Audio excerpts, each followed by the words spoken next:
सबसे बड़ा ये है कि आप लोग जब वीडियो देखते हो ना, तो आपका टाइम का इन्वेस्टमेंट ना आपका अपना है और वो सबसे खासियत है। क्योंकि 99% लोग ना अपना समय दूसरों पे डाल देते। किसी के बारे में सोच के, किसी के बारे में दखल-अंदाज़ी दे के, है कि नहीं? इंटरफियर करके लोग अपना टाइम वेस्ट करते हैं। यूट्यूब देखना सिर्फ़ मेरी ही नहीं, चाहे आप शिवानी की देख रहे हो या सद्गुरु की, किसी की भी देख रहे हो। मतलब आप अपने लिए टाइम इन्वेस्ट कर रहे हो and that is very important life में। मतलब आप सही में लाइफ़ को इम्पोर्टेंस दे रहे हो, तभी तो वीडियो देख रहे हो कि नहीं? अगर आप उसको महत्व ही नहीं देते, इम्पोर्टेंस ही नहीं देते, आप देखते भी क्यों? सिंपल कॉन्सेप्ट है, राइट? और जैसे-जैसे आप देखते हो, मुझे लगता है आपकी अंदर क्लैरिटी आ जाती है। बिकॉज़ कन्फ्यूज़न में तो सभी लोग हैं इस दुनिया में, है ना? मैं हमेशा कहता हूँ राइट ब्रेन, लेफ्ट ब्रेन दोनों लड़ते रहते हैं और कन्फ्यूज़ करते हैं। क्योंकि कोई लॉजिक ओवरटेक करता है, कभी इमोशंस ओवरटेक करते हैं। लेकिन जब हम स्पिरिचुअल वीडियोज़ देखते हैं ना, तो वो दोनों कन्फ्यूज़न खत्म हो जाते हैं। बिकॉज़ वो सारे वीडियोज़ चाहे वो मोजी के हो या किसी के भी हो, सुधांशु महाराज के हो, किसी के भी हो, वो एक्चुअली एक डिवाइन मैसेज है आपके लिए, राइट? और वो डिवाइन मैसेज से क्या होता है, आपको समझ में आता है कि आप कहाँ गलत थे। और अगर आपने ये समझ लिया कि आप कहाँ गलत थे, इसका मतलब कि अब सुधरने के चांस है। लेकिन जो इंसान समझ ही नहीं रहा है कि हम कहाँ गलत थे, तो सुधरने के चांस कहाँ से आएँगे, है ना? मुझे समझ में आया कि मेरी मेडिकल प्रैक्टिस कहाँ गलत थी, तब जाके मैं स्पिरिचुअल फील्ड में आया। अगर मुझे समझ में ही नहीं आता, जैसे मेरे डॉक्टर्स, मेरे 3 दिन पहला मेरा जो बेस्ट फ्रेंड डॉक्टर था, जो मेरे साथ मेडिकल कॉलेज में पढ़ता भी था और मेरा रूम पार्टनर भी था, मुस्लिम फ्रेंड था, जो मुझे शिरडी ले आया था फर्स्ट टाइम। वो 3 दिन पहले इंडिया आया, काफ़ी साल से सऊदी में है, मेडिकल प्रैक्टिस कर रहा है और आते ही उसको अटैक आया। अब लीलावती में कल उसका बायपास ऑपरेशन हुआ। अब तक उसको समझ में ही नहीं आया कि उसको अटैक क्यों आया? क्योंकि सेल्फ रियलाइज़ेशन प्रोसेस नहीं था ना। जस्ट हम करने के लिए काम करते हैं, रहने के लिए फैमिली में रहते हैं। अदरवाइज़ तो एक्चुअली कुछ अपनी अंदर की आत्मा का ज्ञान तो किसी को है ही नहीं, राइट? हम सिर्फ़ दुनियादारी को समझने की कोशिश करते हैं। इसलिए हम जब देखो तब गूगल की सर्च करते हैं, सोल सर्च नहीं करते। और हम लोगों को कहते हैं कि भई पास्ट लाइफ रिग्रेशन करो, वुम्ब रिग्रेशन करो, मनी रिग्रेशन करो, प्रेज़ेंट लाइफ रिग्रेशन करो, लाइफ बिटवीन लाइफ रिग्रेशन करो, तो आपका सोल सर्चिंग होगा, आपको समझ में आएगा कि आने का मकसद क्या है। सिर्फ़ संसार बनाना, फैमिली बनाना, सिर्फ़ इतना इम्पोर्टेंस सिर्फ़ नहीं रहा, कुछ और भी तो हट के हमें करना है कि नहीं? और वो कब होगा जब आप सही में अपनी सोल सर्चिंग टाइप करोगे। मेडिटेशन से होगा, सिंबल्स की लाइट से होगा, इज़ इट राइट? 3 पर्पस है हमारा, एक लाइट लेना, एक लव देना और तीसरा सबसे इम्पोर्टेंट है जो साइलेंस में रहना, जो आज तक लोग रह ही नहीं पाए। मैं सुबह से साढ़े 3 घंटे से ड्राइव कर रहा हूँ मुंबई से यहाँ तक आने के लिए, एकदम साइलेंस, क्योंकि अकेला ड्राइव करते आया और वो टाइम मेरे लिए बेस्ट टाइम रहता है। जब कोई मेरे साथ नहीं होता है तो मैं अपने साथ रहता हूँ, that is me time, right? तो आप लोग अगर खुद के साथ बैठना सीख लोगे ना, तो लाइफ आपकी आगे जाएगी। अकेले मूवी देखना जाओ, अकेले रेस्टोरेंट जाओ, अकेले पार्क में जाओ, जॉगिंग के लिए जाओ, शॉपिंग के लिए जाओ, लेकिन अकेले जाओ। कंपनी के ज़बरदस्ती किसी को लेके मत जाओ, नहीं तो फिर वो आप कन्फ्यूजन में रहोगे, राइट? लोग खुद भी कन्फ्यूज़्ड होते हैं और हमें भी कन्फ्यूज़ करते हैं, तो फ़ायदा क्या है, मतलब क्या है करके। तो मेरे साथ अच्छा क्या हुआ कि जब मैंने मेडिकल प्रैक्टिस छोड़ दी ना, मेरे सब फ्रेंड सर्कल से मैं डिटैच्ड हो गया और जैसे मैं स्पिरिचुअल प्रैक्टिस में आया, मेरे पेशेंट्स भी जो रेगुलर मेडिकल पेशेंट्स थे, वो भी मेरे से गायब हो गए। उसके बाद थोड़ी और मैंने ज़्यादा प्रैक्टिस की तो मेरे रिलेटिव्स भी मेरे से दूर हो गए, मेरे फैमिली मेंबर भी मेरे से दूर हो गए। तो बचा कौन? मैं अकेला ही तो बचा काफ़ी साल तक, है ना? और इसी के वजह से मुझे बहुत रिसर्च करने के लिए मिला। रिसर्च, लोगों को लगता है कि मैं बाहर की दुनिया का रिसर्च कर रहा हूँ। मैंने उसका रिसर्च नहीं किया। मैंने ह्यूमन साइकोलॉजी के ऊपर रिसर्च किया, फिर मैंने एनर्जी साइंस के ऊपर रिसर्च किया, तब जाके मुझे समझ में आया। और उसका रिसर्च करते-करते मैं धर्मों का रिसर्च किया, मैंने गुरुओं का रिसर्च किया, मैंने चेतनाओं का रिसर्च किया। तब काफ़ी चीज़ें मुझे क्लैरिटी मिली, राइट? आपको भी वो सारी रिसर्च करनी पड़ेगी। ऐसे नहीं किसी के बिहेवियर पैटर्न की रिसर्च करनी, ये रिसर्च नहीं करनी है। रिसर्च किस चीज की करनी है कि कौन से धर्म में क्या सीखने को मिलता है, कौन से गुरु से क्या सीखने को मिलता है ना, कौन से गॉड गॉडेसेस के जो अलग अलग फॉर्म्स होते हैं उनसे हमें क्या सीखने को मिलता है, क्या सीख मिलती है, ये हमें रिसर्च करना है करके। स्कूल में तो हमें पता है कि हिस्ट्री में क्या सीखने को मिला, ज्योग्राफी में, भूगोल में क्या मिला, मैथ्स में क्या मिला, साइंस में क्या मिला, वो एक अलग बात है, वो तो नॉलेज था। लेकिन सोल की जो आत्मज्ञानी चीजें होती है, जो गुरु तत्व होते हैं, उसको समझने के लिए, सीखने के लिए ना स्पिरिचुअल प्रैक्टिस की बहुत जरूरत है। और बहुत कम लोगों को मतलब उसकी नीड लगती है। पहले तो उसकी महत्व ही नहीं पता ना, इंपॉर्टेंस ही नहीं पता स्पिरिचुअलिटी का। उन्हें लगता है अभी उम्र थोड़ी है, जब 50-60 साल के बूढ़े हो जाएंगे तब बाद में सोच लेंगे करके। लेकिन लाइफ तो डेली आपको डिमांड करती है कि नहीं, राइट? रोज हम धोखे खा रहे हैं, रोज तकलीफ में, रोज पेन है, रोज कितनी वाद विवाद होते हैं, झगड़े होते हैं, कितनी चीजें हमारे साथ होती है। लेकिन अगर स्पिरिचुअल प्रैक्टिस करोगे ना तो ये सारी चीजें हट जाएगी, क्योंकि समझ में आ जाएगा कि हम कहाँ गलत हैं तो हमें सुधरना है, वो कहाँ गलत है तो हमें उसके लिए प्रे करना है, हीलिंग करनी है, उसकी गलती को पकड़ के बवाल नहीं करना है, बड़ा इशू नहीं क्रिएट करना है, राई का पहाड़ नहीं बनाना है। उसकी गलती है तो उसके लिए हमें हीलिंग करनी है, क्योंकि हमारे सामने उसकी गलती सामने आई। Is it right? पुलिस जब कोई किसी को गलत पकड़ता है ना तो वो कहाँ ले जाता है उसको? पुलिस कहाँ ले जाता है? हाँ, जेल में लेके जाता है, मतलब खुद के जगह पे लेके जाता है ना, और फिर उसको अपनी निगरानी में रखता है। तो दोनों को इतना ही टाइम डालना पड़ता है कि नहीं? जो कैदी है उसे भी इतना टाइम डालना है, पुलिस को भी इतना समय डालना पड़ता है, राइट? आपको लगता है अगर आपके बच्चे गलत हैं तो आप उसके लिए चिंतित होगे कि नहीं, आप उसके लिए समय डालोगे कि नहीं, राइट? तो यही स्पिरिचुअल प्रैक्टिस है कि उसके लिए परेशान नहीं होना है, उसके लिए हीलिंग करनी है, उसके लिए हमें कुछ प्रोसेस करना है, कुछ थेरेपी करनी है। साइकोलॉजिकल थेरेपी नहीं करनी है, मतलब मेडिसिन नहीं लेनी है कि अभी इसको डिप्रेशन की दवा देनी है, एंजाइटी की दवाई देनी है, नींद की दवाई देनी है, वो ट्रीटमेंट नहीं करनी है, ना खुद की करनी है, ना किसी और की करानी है। ट्रीटमेंट किसकी करनी है? करेक्शन की करनी है, ट्रांसफॉर्मेशन की करनी है, परिवर्तन की करनी है। और वो कब हो पाएगा? जब आपको कुछ सिस्टम पता होगी, आपकी कुछ शक्तिपात होगी, आपको कुछ फोटॉन्स के बारे में पता होगा, लाइट के बारे में पता होगा, लाइट्स की फ्रीक्वेंसी के बारे में पता होगा। किसी को पता है? मुझे बताओ लाइट की फ्रीक्वेंसी के बारे में। आपने तो फिजिक्स भी पढ़ा है कि नहीं? लेकिन लाइट की frequency spiritual point of view किसी को नहीं पता। तो बड़े बड़े साइंटिस्ट है, डॉक्टर दीपक चोपड़ा, और ये लोग एक ही बात करते हैं कि अपनी फ्रीक्वेंसी को बढ़ा दो। तो लोगों को पता ही नहीं फ्रीक्वेंसी क्या है, तो बढ़ाएं किसको? लो फ्रीक्वेंसी से हाई फ्रीक्वेंसी, मतलब एक गुस्से से लेके प्यार तक। गुस्सा लो फ्रीक्वेंसी है ना, हेट्रेड लो फ्रीक्वेंसी है, प्यार हाई फ्रीक्वेंसी है। तो जब हम अपनी तरंगों को, ऊपर के चक्र को एक्टिवेट करेंगे बुद्धा के जैसे, तो डेफिनेटली हम नीचे के चक्र से हट जाएंगे। और नीचे के चक्र से अगर दृष्टि हट गई और ऊपर के चक्र से हमारी दृष्टिकोण लग गई, तो समझ लो हम हाई फ्रीक्वेंसी में आ गए। इतना समझ में आ रहा है कि नहीं? है ना? एक होता है कि आप नीचे देखते हो और एक होता है आप ऊपर देखते हो। फर्क है कि नहीं? एंगल में फर्क है कि नहीं, राइट? ये हमारा एक बेस लेवल है। बेस के नीचे जाओ तो क्या दिखेगा? गटर दिखेगी, कूड़ा कचरा दिखेगा, सब कुछ दिखेगा। और बेस के ऊपर जाओ तो क्या दिखेगा? बादल दिखेंगे, रेनबो दिखेंगे, इसी राइट, पक्षी दिखेंगे, है कि नहीं? तो चॉइस किसकी है दृष्टिकोण की? मुझे बताओ, चॉइस किसकी है? हमारी है ना। लोगों के नीचे का कुछ देखना है कि लोगों के ऊपर का कुछ देखना है? लोगों की अच्छाइयां देखनी है या बुराई देखनी है? खुद की भी अच्छाई देखनी है या बुराई देखनी है? दृष्टि हमारी है, एंगल ऑफ विजन हमारा है करके। Is it right? तो जो लोग हीलिंग करते हैं ना, वो उनकी दृष्टिकोण ऊपर रहती है। क्यों? क्योंकि सिंबल्स ऊपर से आते हैं। हम आह्वान करते हैं, प्रे करते हैं, इन्वोकेशन करते हैं, ऊपर करते हैं। समझ में आए कि नहीं? नीचे क्या है ना, माँ की शक्ति है, धरती माँ की शक्ति है। और धरती माँ की शक्ति किस लिए है पता है? हमारे अपनी आदतों को तोड़ने के लिए है, पैटर्न्स तोड़ने के लिए, गुस्सों को खत्म करने के लिए, डर को, ईर्ष्या को, अहंकार को, माँ की शक्ति उसके लिए मिलती है। लेकिन हम लोग माँ की शक्ति का इस्तेमाल करते हैं अपनी सिर्फ इच्छा पूरी करने के लिए, अपने आप को परिवर्तन करने के लिए यूज नहीं करते।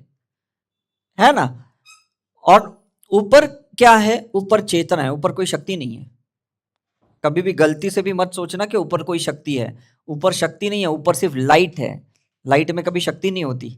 ये लाइट जो चल रही है इसमें क्या शक्ति है मुझे बताओ, या वो लाइट है उसमें कोई शक्ति है? नहीं है, उसमें सिर्फ प्रकाश है। शिवा का सिर्फ प्रकाश है। Is it right? क्लैरिटी देने के लिए। समझ में आ रहा है? बड़े बड़े चोर भी होते हैं ना, जो रात में अंधेरे में चोरी करते हैं, वो भी एक छोटी सी टॉर्च लेके घूमते हैं। क्यों? क्योंकि उनको ताला देखना होता है, उनको नंबर देखना होता है, उनको लॉकिंग अनलॉकिंग करना होता है। मतलब सोचो, चोर भी बगैर लाइट के नहीं रह सकता, तो हम तो इंसान है कि नहीं? हम भी बगैर लाइट के कैसे रह सकते हैं? Is it right? तो वो चोर क्या करता है, पूरी बीम ऑफ द लाइट को उस जगह पे डालते हैं जहां ताला खोलना है, बस उतना ही प्रकाश हो। ज्यादा प्रकाश होगा तो मालिक जाग जाएगा कि नहीं? Is it right? तो हमें भी क्या है ना, प्रकाश वहां डालना है जहां हमको काम करना है, गुस्से पे काम करना है, ईर्ष्या पे काम करना है, और कहीं आजू बाजू में प्रकाश नहीं जाना चाहिए। तो फोकस करो कि मुझे किस पे काम करना है। कमजोरी पे काम करना है, वीकनेस पे काम करना है, हेल्थ पे काम करना है, रिलेशन पे काम करना है, फाइनेंशियल इश्यू पे काम करना है। पूरी लाइट का प्रकाश को एक डायरेक्शन में डाल दो, तो आप भी है ना डेफिनेटली उसी पे काम करोगे। लेकिन अगर प्रकाश इन जनरल होगा तो फिर आप काम ही तो नहीं करोगे। दिखेगा सब कुछ लेकिन काम किसी पे नहीं करोगे आप। तो पहले वो फोकसिंग करना होगा। Now it is clear? Direction देना होगा किसको? लाइट को। ये पहला काम है स्पिरिचुअलिटी का। पहला काम क्या है? लाइट को डायरेक्शन देना। Is it okay? ये समझ में आ गया? फ्रीक्वेंसी समझ में आ गई? तरंगे ऊपर की ऊर्जा से जुड़ना है, नीचे की तरंगों से नहीं जुड़ना हमें। ये क्लियर हो गया? अब दूसरा काम क्या है? लव का डेफिनेशन, प्यार का डेफिनेशन, कंपैशन का डेफिनेशन, या उसकी कितनी प्रकार की प्रतिक्रियाएं होती है लव की। एक लव होता है जो माँ अपने बच्चे से करती है। Is it right? एक लव होता है जो हम अपने पार्टनर से करते हैं। एक लव होता है जो हम प्रोफेशन से करते हैं। एक लव होता है जो हम पैसों से करते हैं। एक लव होता है जो हम आत्मा की क्लियरेंस के लिए करते हैं। मतलब प्रेम की भी कितनी अलग अलग प्रतिक्रिया है कि नहीं? अगर आप कृष्ण की लाइफ देखें तो उन्होंने युद्ध भी करवाया, राधा से प्यार भी किया, है ना, रुक्मणी के साथ कर्तव्य भी निभाया। मतलब ऐसी कितनी की हैं, बाल लीलाएं भी कितनी की उन्होंने। तो इनका लव के कितने फॉर्म थे कि नहीं? कितने प्रकार के थे। तो अगर मैं आपको गुस्सा करता हूं तो मेरे पीछे का भाव अगर प्यार का है ना, तो गुस्से को भी अच्छे से ले लो। मैंने अगर आपको ब्लॉक किया, किसी को मोबाइल में ब्लॉक किया, व्हाट्सएप पे ब्लॉक किया, और मेरा इंटेंशन पॉजिटिव है कि मैं ब्लॉक करूंगा तो थोड़े आप इंडिपेंडेंट हो जाओगे, डिटैच्ड हो जाओगे और खुद पे काम करोगे, तो वो भी एक लव होता है। लेकिन आदमी ऐसा सोचता ही नहीं। उसको क्या लगता है, ये मुझे नफरत करता होगा इसलिए इसने मुझे ब्लॉक किया, ये मेरा फोन नहीं उठा रहा है इसलिए उसने शायद मुझे नफरत करता होगा, मुझे अवॉइड कर रहा है, मुझे धिक्कार रहा है। Is it right? मैं किसी को काम पे निकाल देता हूं, मैं कहता हूं काम कल से मत आना, वो भी एक लव का फॉर्म है। समझ में आ रहा है कि नहीं? बच्चा नहीं समझता है कि माँ बाप अलग अलग तरीके से प्यार करते। बच्चे को एक ही बात समझ, जब मेरी इच्छा मानी तो इसका मतलब प्यार कर रहे हैं, जब मेरी इच्छा नहीं मानी मतलब माँ बाप प्यार नहीं करते। यही डेफिनेशन होता है कि नहीं? नॉर्मली यही है कि नहीं डेफिनेशन? एक्चुअली ऐसा नहीं है। मतलब हर तरीके से प्यार होता है। अगर काली माँ ने आपके अंदर के गुस्से को खत्म करना है तो वो भी एक प्यार है। समझ में कि नहीं? लक्ष्मी माँ को आपको पैसा देना है तो वो भी एक प्यार है, और पैसा नहीं देके काम ज्यादा करवाना वो भी एक प्यार है। तो उस प्यार की परिभाषा को अगर आप समझ गए, जब आप स्पिरिचुअल प्रैक्टिस करते हो, तो आपको कभी दुनिया में किसी से गिला शिकवा नहीं होगा, मैं आपको गारंटी देता हूं। ये बहुत इंपॉर्टेंट है आज यहां समझने का कि प्यार के भी बहुत प्रकार होते हैं। लोगों को क्या लगता है प्यार स्ट्रेट फॉरवर्ड होता है, तू प्यार करता है या नहीं करता है, यस या नो में मुझे जवाब दो। बट ये कभी भी उसको आप डिफाइन नहीं कर सकते। प्यार को अगर कोई डिफाइन कर सकता है इसका मतलब वो प्यार है ही नहीं। लाइट को डिफाइन कर सकते हैं, हाई फ्रीक्वेंसी लो फ्रीक्वेंसी। प्यार को कोई डिफाइन नहीं कर सकता। समझ में कि नहीं? इसलिए हम आपको लाइट वर्कर बनाते, हीलर बनाते, चाहे मुने की राइट से हीलिंग सीख लो, या रेकी की हीलिंग सीख लो, करुणा हीलिंग की सीख लो, या साइकिक सर्जरी की हीलिंग सीख लो। एक बार लाइट अंदर लेना शुरू करोगे तो प्यार बाहर निकलना शुरू हो जाएगा। लाइट ही नहीं लोगे तो प्यार निकलेगा कहां से? Think about it. लाइट अगर प्रकाश अंदर नहीं जाएगा तो प्यार बाहर कहां से आएगा? समझ में आ रहा है कि नहीं? माँ जब डिलीवरी करती है, बच्चे को बार बर्थ देती है उसके बाद ही तो उसका प्यार दिखता है ना, तब तक तो प्यार अंदर का ही रहता है 9 महीने तक। लेकिन जैसा बच्चा बाहर बॉर्न होता है उसके बाद जो उसकी केयर करती है, उसकी फिक्र करती है, उसको फीड करती है ना, तब उसका प्यार बाहर दिखता है। Is it right? तो जब आप हीलिंग करोगे तो प्यार बाहर दिखेगा कि नहीं? लॉजिक समझ रहे हैं यहां पे? अभी किसके ऊपर आप फोकस कर रहे हो वो प्यार दिखता है कि नहीं? आपको लगता है सामने वाले के साथ मेरी नहीं बनती है, चलो मैं उसकी हीलिंग करती हूँ, तो ये प्यार दिख जाएगा। आपको लगता है सामने वाला मेरा बच्चा पढ़ाई नहीं करता है, मैं उसकी हीलिंग करूंगी तो प्यार दिख जाएगा करके। तो कुछ तो ऐसी क्रियाएं करनी पड़ेगी जिससे आपका रिफ्लेक्शन हो, जिससे समझ में आए कि सही में आप कितना प्यार करते हो। Is it right? ये आर्मी वालों का प्यार दिखता है कि नहीं जब ये लोग बॉर्डर पे ड्यूटी करते हैं? दिखता है कि नहीं? वो लोग बोलते थोड़ी है कुछ भी, लेकिन हमें पता है ना वो तैनात है वहां पे, बॉर्डर पे है, इसका मतलब प्यार है देश के लिए, पेट्रियोटिक है। Is it right? देशभक्त है। रिफ्लेक्ट होता है कि नहीं मुझे बताओ।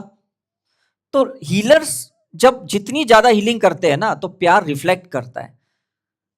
फिर वो मदर टेरेसा बन जाते हैं, आनंदमयी माँ बन जाते हैं, वो शारदा माँ बन जाती है। क्यों? क्योंकि अब रिफ्लेक्ट कर रहा है। Is it true? और वो सबके लिए हीलर्स बनते हैं, ऐसा नहीं है कि खुद के लिए हीलर बनते हैं या फैमिली मेंबर के लिए। राइट? तो वो प्यार झलकना चाहिए। हमने भी जितने भी टॉक्स दिए, जितने यूट्यूब पे हमने अपलोड किए, आपको कुछ लोगों को सिर्फ नॉलेज दिखता है, लेकिन काफी लोगों को ना हमारा प्यार भी दिख जाता है कि नहीं इतना प्यार से समझा रहे, तब जाके हम कनेक्ट हो पाते कि नहीं। राइट? लोगों को समझ में आता है ये टॉक बिजनेस के लिए दिया है, कोई प्रोडक्ट बेच रहे हैं, खुद की मार्केटिंग कर रहे हैं, समझ में आता है कि नहीं मुझे बताओ। Tell me honestly. राइट? क्योंकि प्यार झलकता है, ओवरफ्लो होता है, तो प्लीज उसको ओवरफ्लो होने दो। Is it right? जैसे गाय माँ का कैसे प्यार झलकता है, समझ में आता है कि नहीं गाय का। Is it right? तो वैसे ही आपका भी प्यार झलकना चाहिए जब आप अच्छे हीलिंग करोगे, मास हीलिंग करोगे, प्लानेट को हीलिंग करोगे, 5 एलिमेंट्स को हीलिंग करोगे। अलग अलग एलिमेंट्स को हीलिंग करते ही तो अपना क्लियरेंस होगा, नहीं तो कैसे होगा। मुने की सीखोगे तो फायर एलिमेंट को हील करोगे, करुणा हीलिंग सीखोगे तो एयर की हीलिंग करोगे, कर्मा की हीलिंग करोगे। समझ में आ रहा है? तो ये हीलिंग होनी चाहिए, बढ़नी चाहिए। तो लाइट समझ लिया हमने, आज हमने लव को समझ लिया कि लव के भी फॉर्म होते हैं, नफरत के पीछे भी प्यार होता है। कभी ये मत सोचना नफरत कभी भी अकेली आती है, नफरत कभी अकेली नहीं आ सकती है ना। अगर कृष्ण भगवान ने अर्जुन को युद्ध करने के लिए कहा तो इसका मतलब वो कोई दुश्मन नहीं थे, प्यार तो करते थे ना अर्जुन से, तो भी युद्ध करने के लिए कहा कि नहीं। Is it right? तो मैं क्यों आपसे कहने की कोशिश कर रहा हूं कि कभी भी है ना अपने लेफ्ट ब्रेन का इस्तेमाल करके ना लव को जजमेंट मत कीजिए, और ना अपने राइट के इमोशंस को ज्यादा इस्तेमाल कीजिए। डिवाइन लाइट को इस्तेमाल कीजिए, किसी की भी लव को समझना है, किसी के प्यार को समझना है तो गॉड को क्या बोलना है, अपने भगवान को क्या बोलना है, मुझे इसका प्यार समझना है। और अगर आपने ये प्रश्न सॉल्व कर दिया कि मुझे इसका प्यार समझना है, तो डेफिनेटली आपको गाइडेंस मिलेगी। समझ में आ रहा है? और अगर आप उसका प्यार नहीं समझे तो हमेशा के लिए आपकी दुश्मनी है, और ये दुश्मनी कोई खत्म नहीं कर सकता है, ना पार्टनर के साथ, ना बच्चों के साथ, ना मदर इन लॉ के साथ, ना सिस्टर इन लॉ के साथ, कोई खत्म नहीं कर सकता है। क्यों? क्योंकि आपने गांठ बांध ली है, आपने कंडीशनिंग क्रिएट की है। तो मुझे बताओ बाहर से कोई समझा पाएगा? Tell me. हाँ, सर्जन जो ऑपरेशन कर रहा है उसका प्यार ही तो है, तभी तो ऑपरेशन कर रहा है कि नहीं। डॉक्टर्स जब इंजेक्शन देते हैं प्यार करते तभी तो इंजेक्शन देते कि नहीं। Is it right? तो ये जो है ना दर्द देने वाला प्यार, दर्द देने वाला प्यार ये सबके जीवन में बहुत जरूरी है, और इंसान वो दर्द लेना ही नहीं चाहता, तो फिर उसको उस प्रकार का प्यार कहां से मिलेगा। हमारा सबसे बड़ा दुश्मन क्या है? दर्द, द पेन। और हम फिर पेन किलर खाते हैं। क्यों पेन किलर खाते हैं? क्योंकि हमें वो दर्द वाला प्यार को समझ में ही नहीं आता कि ये मुझे क्यों दर्द दे रहा है, मुझे क्यों तकलीफ दे रहा है, मुझे क्यों ताने मार रहा है, मेरे पीछे बैक बीचिंग क्यों कर रहा है। अरे इतनी एनर्जी लगा रहा है वो, तो 101% वो प्यार कर रहा है कि नहीं। आज मैंने शुरुआत में क्या कहा, आपका टाइम इन्वेस्टमेंट यूट्यूब पे देखना ये इंडिकेट करता है कि आप अपनी आत्मा से प्यार करते हो, आप अपने आप से प्यार करते हो, तभी वीडियो देखते हो कि नहीं। Is it right? जो खुद से प्यार नहीं करता वो न्यूज चैनल देखेगा, वो टीवी सीरियल देखेगा, क्योंकि खुद से प्यार है ही नहीं, उसको तो टाइम पास ही करना है। समझ में आ रहा है कि नहीं? लेकिन कोई इंसान अगर आपके पीछे लगा पड़ा है, इसका मतलब कहीं तो प्यार है। या तो वो नहीं समझ पा रहा है, या तो आप समझ नहीं पा रहे, दो में से एक चीज है। Is it right?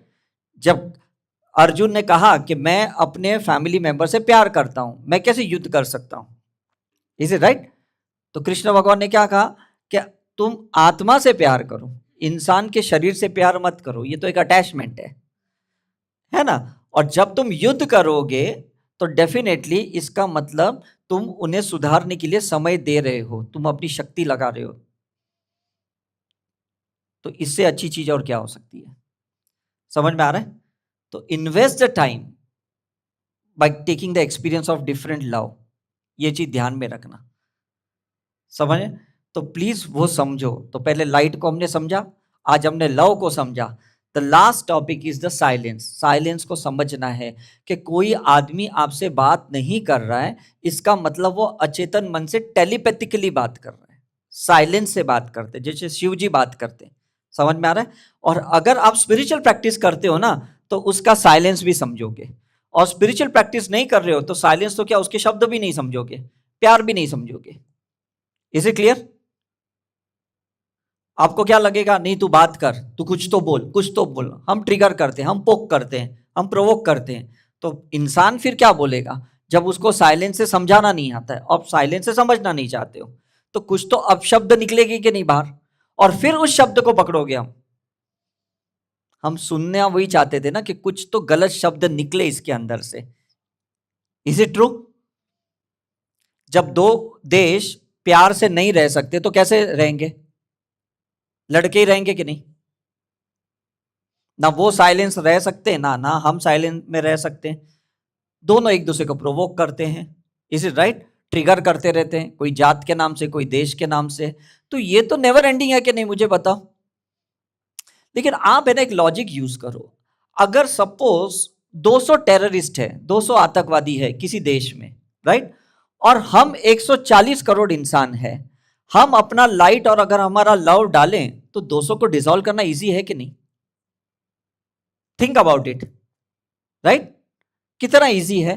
लेकिन हम क्या करते हैं, उनके 200 के अगेंस्ट में हम 4000 सोल्जर्स को छोड़ते हैं कि जाके उनसे युद्ध करो। फिर वो लोग 8000 छोड़ेंगे, फिर और कोई कंट्री इन्वॉल्व होगा, फिर वो हमारा दुश्मन होगा। ये कॉम्प्लेक्स नहीं क्रिएट हो रहा है? आपको क्या लग रहा है? हाँ, जस्ट बिकॉज हमें साइलेंस रहना नहीं आता, हमें शांति से रहना नहीं आता, हमें मुंह बंद रख के जीना नहीं आता, इसलिए ये सब होता है।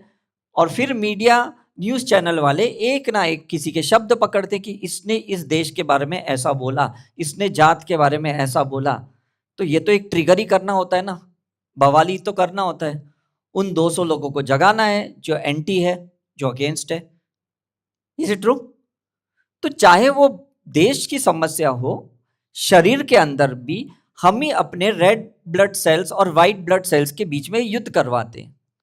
हम ही अपने सेल्स को डैमेज करते हैं, हम ही अपने टिश्यूज को डैमेज करते हैं, हम ही अपने ऑर्गन्स को डैमेज करते हैं। बाहर से थोड़ी कोई पत्री आपके अंदर डाल रहा है, कोई डाल रहा है मुझे बताओ? कोई बाहर से गांठ डाल रहा है, कोई फाइब्रॉइड डाल रहा है, मुझे बताओ? तो आप सोचो आज ये लॉजिकली कि because light, love and silence, ये तीन चीज आपकी लाइफ में नहीं है ना, तभी आपकी वो बीमारी है, तभी लाइफ में समस्याएं हैं, तभी आपके घर में कहीं ना कहीं प्रॉब्लम है। अगर ये तीन चीज आप सीख गए ना, मुझे नहीं लगता है आपको कोई प्रॉब्लम होने वाला है लाइफ में। Is right? लाइट भी हम ही ले सकते हैं, लव भी हम ही दे सकते हैं, और साइलेंट में हम ही बैठ सकते हैं। और मुझे बताओ दूसरे इंसान की जरूरत कहाँ पे है? मुझे बताओ। आपको कुछ चाहिए तो इंसान चाहिए, लेकिन when you are self satisfied person, self sustaining person, self content person, तो बाहर से कहां से कुछ आपको चीजें चाहिए मुझे बताओ? बिकॉज आपने अंदर से क्रिएट करना शुरू कर दिया है। That is called self creation. समझ में आ रहा है?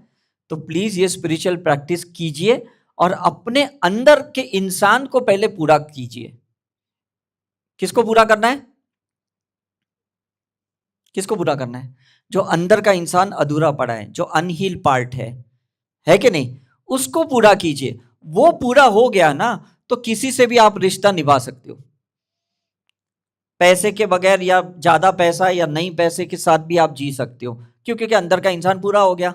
अभी अंदर चीजें अधूरी पड़ी है तो बाहर से चीजें कहां आपको सेटिस्फाई कर पाएगी, मुझे बताओ।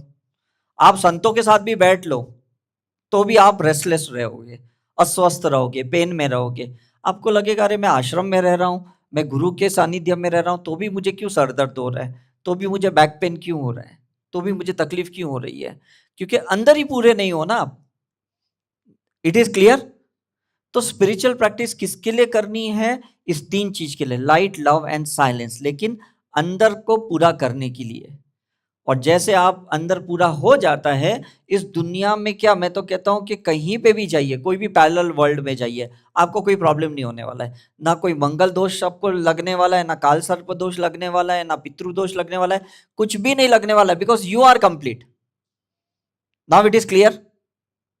You are complete. आपको किसी का चेप नहीं लग सकता, आपको दूसरे का ऑरा अफेक्ट नहीं कर सकता, दूसरों की रेडिएशन आपको असर नहीं करेगी, क्योंकि आपने जगह ही नहीं रखी ना खाली किसी के लिए आने के लिए। Now it is clear? आप एक चीज इमेजिन करो कि बुद्ध भगवान एनलाइटनमेंट के बाद, ध्यान से सुनना मेरी बात, बुद्ध भगवान एनलाइटनमेंट के बाद अगर किसी जेल में जाते हैं कैदियों को देखने, आपको लगता है बुद्ध भगवान को कोई फर्क पड़ता है?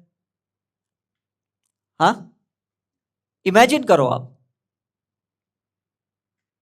पड़ेगा? क्यों? क्योंकि इज अ कंप्लीट मैन। समझ में आ रहा है? वो जेलर एनलाइटन नहीं है, इसलिए उसको तकलीफ हो रही है कैदियों से, इसलिए वो इरिटेट हो रहा है। डॉक्टर कंप्लीट नहीं है, इसलिए उसको पेशेंट से इरिटेशन हो रहा है। Is it true? जो इंसान खुद कंप्लीट हो जाता है ना, उसको दुनिया में कोई आदमी ना तकलीफ नहीं दे सकता। ये आप लिख के लो, आज घर पे जाके लिख लेना अपनी डायरी में। This is the bottom line of the story. समझ में आ रहा है? क्यों? क्योंकि आपके अंदर ना दृष्टिकोण आ गया, लाइट आ गई है, आपने समझ लिया कि वो बंदा लो फ्रीक्वेंसी में, मुझे अपनी पॉजिटिव फ्रीक्वेंसी को मेंटेन करना है। ये पहली बात समझ में आ गई। दूसरी बात आपको समझ में आ गई, ये जो नफरत कर रहा है ना, इसके पीछे भी कोई प्यार है, ये भी बात समझ में आ गई। तीसरी बात आपको समझ में आ गई कि उसको शांति से रहने नहीं आता, इसलिए वो बवाल कर रहा है, इसलिए गाली गलौज कर रहा है, इसलिए वो चिल्ला रहा है, या इसलिए वो गालियां कुछ भी कर रहा है, वो कुछ भी अपशब्द इस्तेमाल, क्योंकि उसको साइलेंस में रहना नहीं आता है। मैं 2 बार हांगकांग गया 10-10 दिन के लिए, और मुझे उस 10 दिन में एक जबरदस्त चीज सीखने को मिली कि वहां पे कोई भी गाड़ी को हॉर्न बजाना अलाउड नहीं है। और उस दिन के बाद मैंने जब भी गाड़ी इंडिया में चलाई या यूएस में या दुबई में, जहां पे भी, सिंगापुर में चलाई, मैंने हॉर्न बजाना ही छोड़ दिया, बिकॉज मैं समझ गया कि अगर कोई कंट्री बगैर हॉर्न के गाड़ी चला सकता है तो इसका मतलब हम भी कोई भी कंट्री में चला सकते। Is it clear? मतलब एक एक चीज कहां कहां सीखने को मिलती है ना, ये कितनी अजीब सी बात है। समझ में आ रहा है? तो दुबई में मुझे सीखने को मिला कि कितनी भी मुस्लिम कंट्री है, but they are cosmopolitan people, they allow anyone to come over there. कोई भी कंट्री वाला जाके ना वहां डेवलपमेंट कर सकता है, कंस्ट्रक्शन कर सकता है, अपना इंटीरियर एक्सटीरियर सब कर सकता है वो। तो कितना ओपन माइंडेड कंट्री है, तभी इतना फास्ट डेवलप्ड हुआ दुबई। मतलब कुछ तो सीखने जैसा है कि नहीं हर जगह पे, तो वो सीखते रहो। सीखोगे तो सरस्वती माँ प्रसन्न होगी। जैसे मैंने आज आपको बताया कि जैसे लाइट के अलग अलग तरंगे फ्रीक्वेंसी होती है, प्यार का अलग अलग प्रकार होता है एक्सप्रेस करने का, इसी तरह से सरस्वती माँ की भी ना अलग अलग विजडम की फ्रीक्वेंसी होती है। कोई सरस्वती माँ किसी को डांस सिखाते हैं अच्छे से, कोई गाना अच्छे से गाता है, कोई एकदम ज्ञानी पुरुष निकलता है, इंटेलिजेंट पर्सन निकलता है। मतलब उनकी भी कितनी फ्रीक्वेंसी है सरस्वती माँ की। जैसे हम देखते हैं नव दुर्गा माँ की कितने अलग फॉर्म है, लेकिन एक सरस्वती माँ, उनकी भी कितनी अलग फॉर्म है। अगर हम लक्ष्मी माँ को प्रे करें तो उनकी प्रे करते डॉलर भी मिलता है, दिरहम भी मिलता है, रुपीस भी मिलता है। सोचो, वो भी तो अलग अलग फ्रीक्वेंसी की करेंसी है कि नहीं? Think about it. तो हम भी क्यों मल्टी वर्सेटाइल नहीं रह सकते, हम भी वेरिएशन में क्यों नहीं रह सकते? लेकिन कब रहेंगे? जब हम स्पिरिचुअल प्रैक्टिस करेंगे तो। नहीं तो हम बहुत रिजिड सख्त हो जाएंगे कि मुझे तो यही पसंद है, तो इसका मतलब आप multi versatile multi talented person नहीं हो। Now it is clear? आपको पानी के जैसा ना एकदम फ्लेक्सिबल रहना पड़ेगा। तो पानी में अगर दूध डालोगे तो पता ही नहीं चलेगा कि पानी कितना है, दूध कितना है। Is right? लेकिन पानी और ऑयल कभी मिक्स हो सकते हैं? हाँ, कभी नहीं हो सकते। तो यही स्पिरिचुअलिटी में हमें डिसॉल्व करना है। वो विस्कोसिटी होती है ना, वो विस्कोसिटी को, वो थिकनेस को, उस मॉलिक्यूल्स को इतना तोड़ना पड़ेगा, अपने आप को इतना तोड़ना पड़ेगा कि मिसिबल हो, मतलब हम अंदर किसी से भी मिक्स हो जाएं, इतना होना पड़ेगा। Now it is clear? लेकिन वो कब होगा? जब वो थिकनेस टूटेगी, जब अंदर का ईगो टूटेगा, गुस्सा टूटेगा, डर टूटेगा। समझ में आ रहा है? तो उसके लिए आपको स्पिरिचुअल प्रैक्टिस करनी पड़ेगी और कोशिश कीजिए जितना हो सके, या तो लाइट के इन्वोकेशन में रहिए, या तो प्यार से रहिए, और या तो साइलेंस में रहिए। तीसरी कोई भी चीज अगर आपके अंदर चल रही है, चौथी, तो इसका मतलब आप गलत हो, 100% गलत हो। शब्द का इस्तेमाल तब करना जब दिल में प्यार हो, अदरवाइज शब्द का इस्तेमाल मत करना। मुंह तब खोलना जब आप लाइट के इन्वोकेशन में हो, नहीं तो कुछ गलत ही होने वाला है। एक्शन तब लो जब आप पूरे अवेयरनेस के साथ हो, अदरवाइज एक्शन भी मत लो। Now it is clear?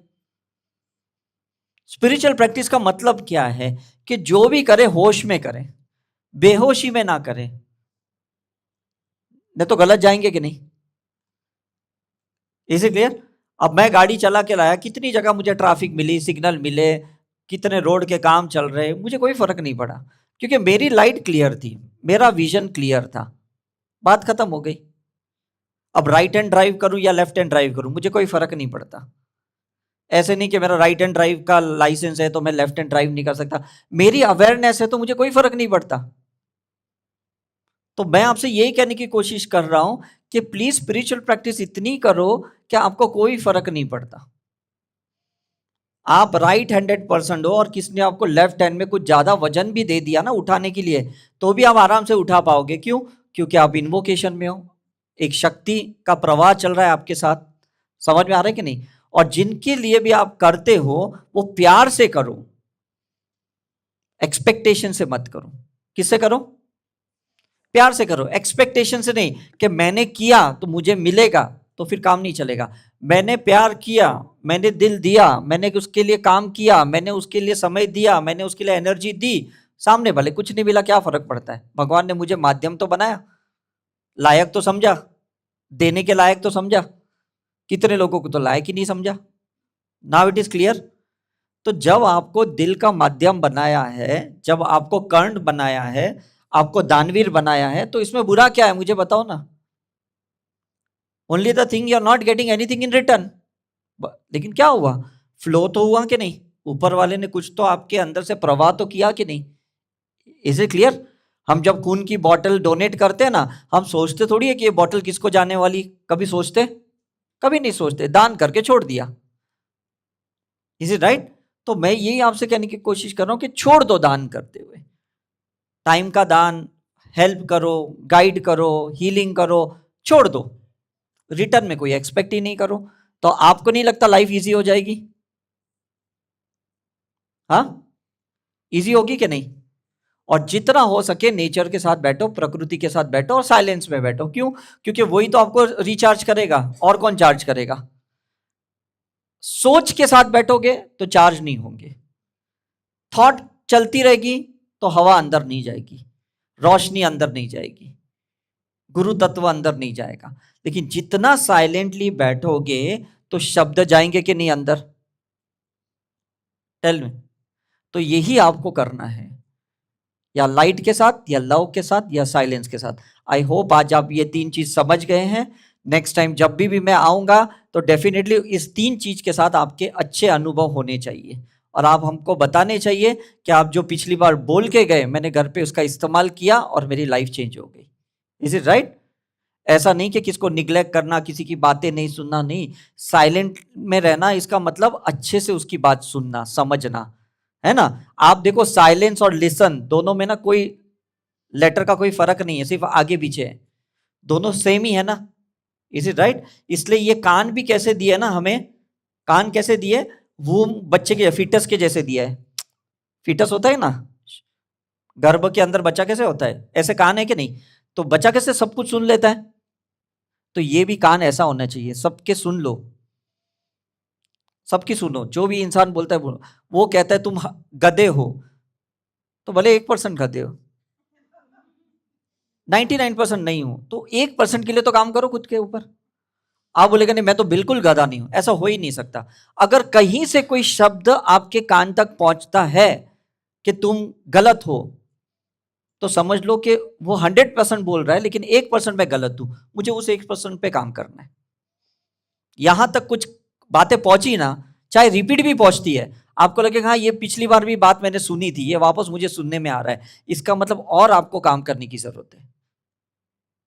हर बार मत सोचना कि रिपीटेशन इज डेंजरस, कुछ रिपीट होना बहुत जरूरी, इसलिए हम मंत्र चैंट को रिपीट करते कि नहीं, गायत्री मंत्र को, ओम नमः शिवाय को रिपीट करते कि नहीं, क्योंकि कुछ कुछ चीजें जब रिपीट होती है ना, इसका मतलब और भी अंदर कहीं ना कहीं काम करने की जरूरत है। समझ में आ रहा है? जब हम ब्रेकफास्ट के बाद 4 घंटे के बाद लंच करते हैं, मतलब रिपीट ही तो कर रहे हैं ना खाना खाना, इसका मतलब अब जरूरत है तब रिपीट कर रहे हैं कि नहीं। फिर 6 घंटे के बाद फिर डिनर कर रहे हैं, इसका मतलब रिपीट जरूरत है कि नहीं, मुझे बताओ। तो स्पिरिचुअल प्रैक्टिस भी रिपीट करना है, मंत्र भी रिपीट करना है, सकारात्मक एफर्मेशन भी रिपीट करने हैं। समझ में आ रहा है कि नहीं?